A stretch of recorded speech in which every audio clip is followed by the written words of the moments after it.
Good morning. Gurudev Datta. Gurudev Datta, स्वागत आहे तुमचं. गुलमोहर हेतू या चॅनल मध्ये काय करतोय? कोण माझे डोळे झाकलेत? कोण आहे हे?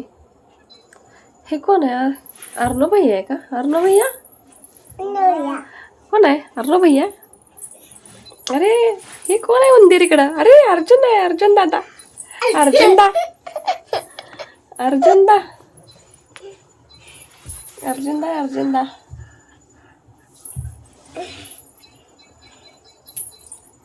पप्पांना काय झाले आपल्या?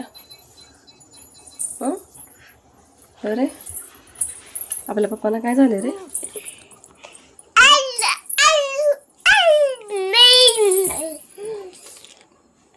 बालक्या, तू घरात आहेस म्हणून का नाही घरात जरा टेन्शनचं वातावरण कमी आहे बघ, आहे का नाही? बारका आहे म्हणून मला घरात जरा टेन्शनचं वातावरण कमी आहे. पप्पांचं झालेलं वेलकम तर केलेलंच आहे अर्जुनने आपल्या. तर व्हिडिओमध्ये पुढे जात असताना नेमकं काय घडलं, मागच्या व्हिडिओमध्ये तुम्हाला मी म्हणले होते की चेहरा माझा एवढा का पडला आहे. तर नक्कीच तुम्हाला सांगते मी पुढे. त्यासाठी व्हिडिओ शेवटपर्यंत नक्की बघा.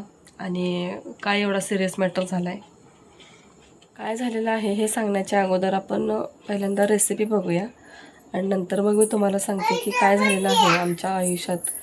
म्हणजे इतका खतरनाक दिवस होता, पण दत्त महाराजांच्या कृपेने ते थोडक्यावर निभावलं गेलं. त्याबद्दल मी तुम्हाला सांगणार आहे, त्यासाठी व्हिडिओ शेवटपर्यंत नक्की बघा. 1 किलो शाबा घेतलेला आहे इथं. हे उकळलेलं पाणी आहे आणि 1 किलो बटाटा उकडलेला. ह्याचं सगळं सुंदर करून घ्यायचं. शाबू रात्रभर भिजवून घेतलेला आहे. बघ की काय दिसतंय की काय आहे हे? काय आहे? काय बनायचं याला? दाबू. शाबू आपण उपवासाला कसं भिजवतो का नाही खिचडीसाठी, तसाच भिजवायचा आहे. थोडं पाणी काढून घेणार आहे मी. आणखीन 1 ग्लास भरून, म्हणजे लागलं तर आपण वरती घालू शकतो. हा शाबू ह्याच्यात घालायचा आणि 1 तासभर भिजत ठेवायचा. असं आहे.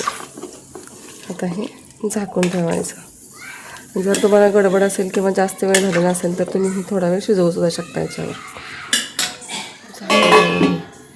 बटाटा असं किसून घ्यायचा. आम्ही डोकं लावले मॅशरने मॅश करत बसलेलो.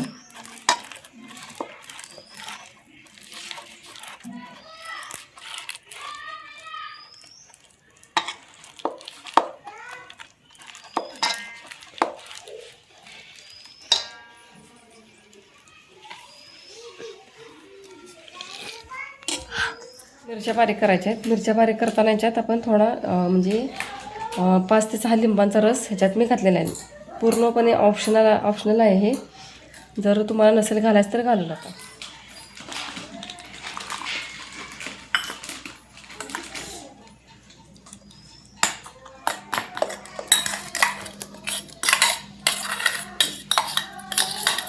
हे सगळ्या याच्यात घालून घ्यायचं, मिरची आणि लिंबाची पेस्ट.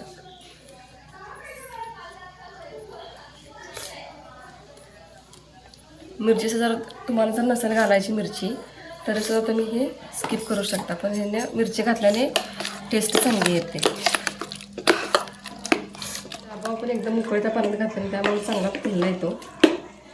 जर तुमच्याकडे वेळ नसेल तर तुम्ही डायरेक्ट तो घालू शकता त्याच्यात. आणि म्हणजे गरम पाण्यात घातल्यानंतर 1 5 मिनटं ठेवायचं आणि थोडं शिजवून घेऊ शकता जर जास्त गडबड असेल तर. पण असं 1 तासभर ठेवायचं.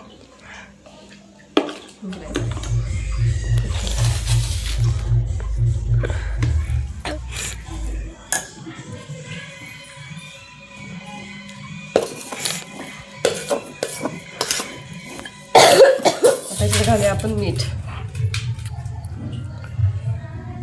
उपवासाचं मीठ आहे.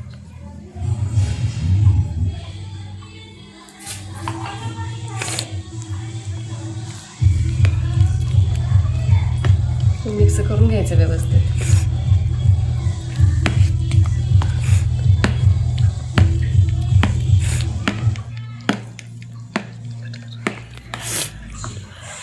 ह्याच्यात लाल तिखट अजिबात नाही घालायचं किंवा लाल मिरची पावडर का तर नंतर खाताना खसका लागतोय.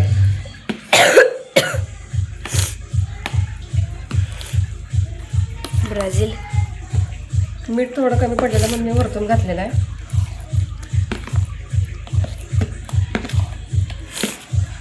हे असं पायपिंग बॅगमध्ये भरायचं आणि खालून कट करायची पायपिंग बॅग आणि अशात आपण चकल्या बनवू शकतो किंवा त्याचे स्टिक्ससुद्धा बनवू शकतो. मी दोन्हीसुद्धा बनवलेले आहे. व्हिडिओमध्ये तुम्हाला पुढे कळेलच. हे असं थोडंसं कट करून घ्यायचं.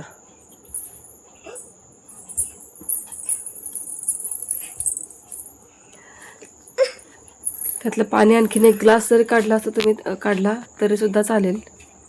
माझं थोडंसं हे मिश्रण पातळ झालेलं पण नंतर छान झालं वाळल्यावर. बटाट्याचा आगाऊपणा केला होता मी स्मॅशरनं मॅश करायचा. खिसणीने खिसायला पाहिजे होता पण चवीला खूप छान झालेले आहेत हे.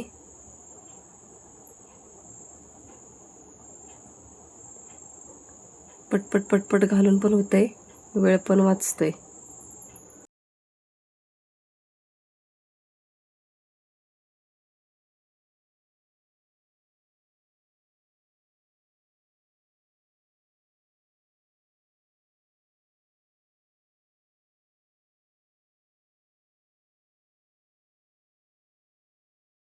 बाजूला आमच्या इथं गाणी लावलेली होती मोठमोठ्या आवाजात, DJ वगैरे लावलेला होता.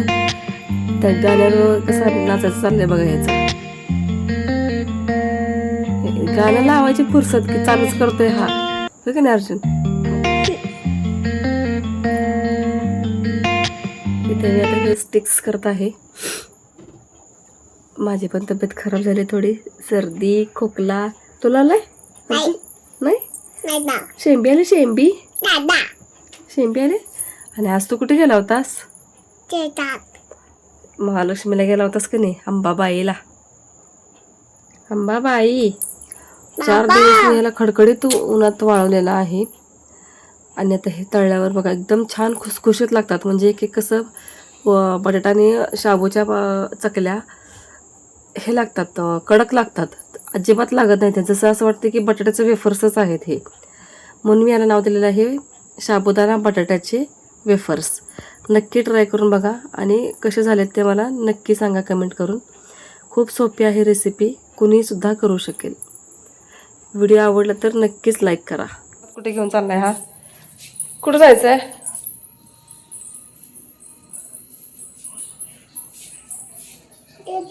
लाईट लाव. काय करायचं आहे? फ्रीज उघडू? पेढा पाहिजे, पेढा. काय पाहिजे? फ्रीज तर भरलाय.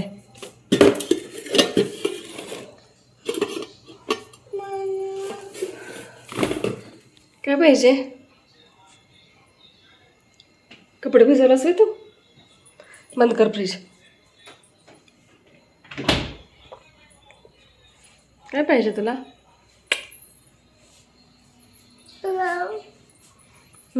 झोपायचं आता, अंधार पडलाय का नाही? चला झोपायला. हे नको बाबा, दिलीप मामा थांबलेत बाहेर. जाणारच का तू दिलीप मामांकडे? जाणार? चल सोडू काय खरंच?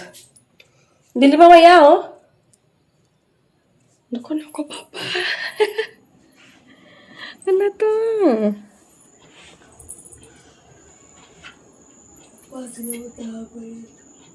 काय काय आहे त्यात?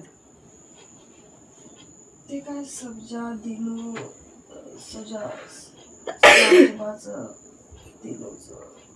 काय आहे खरं त्यात? तू काय करतोय? सरक की तिकडं.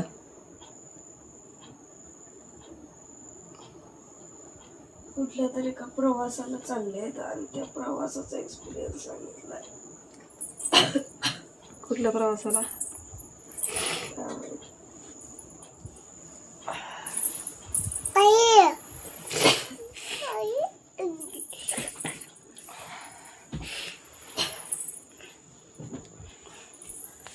तर मी जे तुम्हाला सुरुवातीला बोलले होते व्हिडिओच्या की काहीतरी सिरियस सांगायचं आहे तुम्हाला तुमच्यासोबत शेअर करायचं आहे.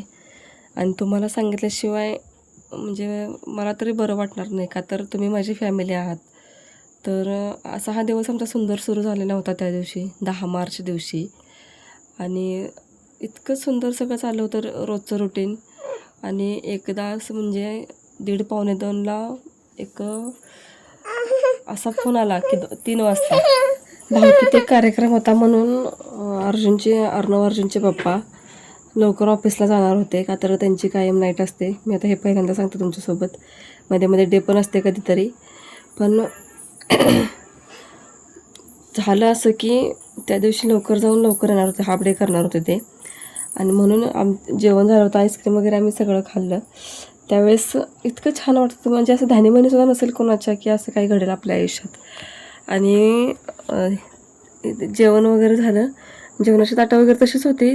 ते निघाले, आवरत होते ऑफिसला जाण्यासाठी. तर ऑफिसला निघाले ते. आणि निघून मी तिथलं आवरलं नंतर आणि आवरून अर्जुनला झोपी घातलं तेवढ्यात मला फोन आला ह्यांचा की माझा ॲक्सिडेंट झालेला आहे.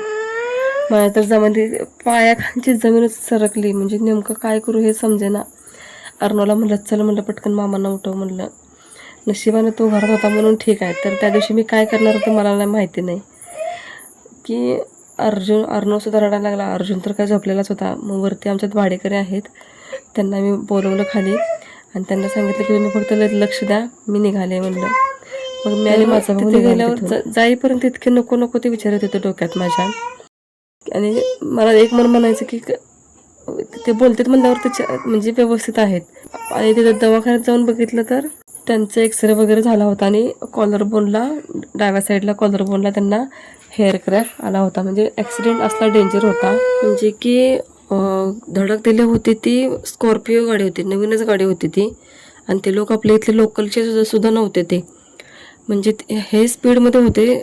आणि त्या माणसाने एकदमच टर्न घेतला, त्यामुळे त्यांना तो ब्रेक दाबायला पण संधी मिळाली नाही.